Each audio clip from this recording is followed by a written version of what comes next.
পারে না, শুনতে পারে না, গলে কেঠা মুরগির মতন লাফিয়ে লাফিয়ায় পুষমা ঠার নাই, বাঘবাসী ঠার নাই। আমার নবীজি থরথর করি কাঁপে আর খাদিজাকে জিজ্ঞাসা করে, খাদিজা রে, মক্কার যুবকের রাস্তায় কাটা দাঁড়ে খাদিজা,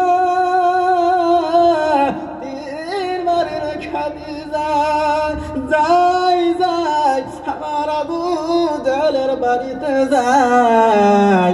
আমি বুঝি বুঝি যদি আমার কলেমাটা গলায় পরে নিতে যদি পারে রেখা দি যা, মন তারা রাস্তায় কাটা দিবে না, তীর হানতে শুনে গালে দেবে না।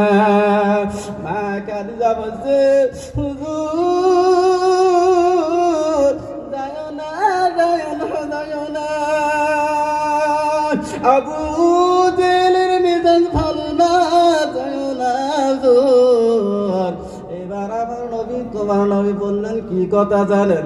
মা খাদিজা রে, আমাকে বাধা দিও না, বাধা দিও না, আমার শেষ জামানার উম্মতেরা কি হালালে চলবে রে। আমার কোন অঞ্চলের তো ভাই বলছ গো, এই দিকে টাকা দিয়েছে, হাদিস কুরআনের মধ্যে আলিমের কাছে শুনবা ভাই গো।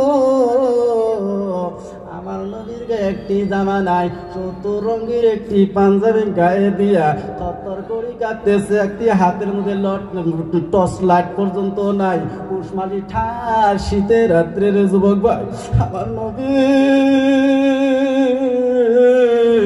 কলেমা দাওয়াতের জন্য ওই আবু জেলের বাড়ি রওনা হয়ে যায়। যাইতে যাইতে যাইতে যাইতে রে সোনা কলিমনি, আবু জেলের দরজার কোনারে যায়া আমার নবী, তোমার নবী কিভাবে ডাকায় শুনো রে বাবা। এ যায় ডাকি কি জানেন?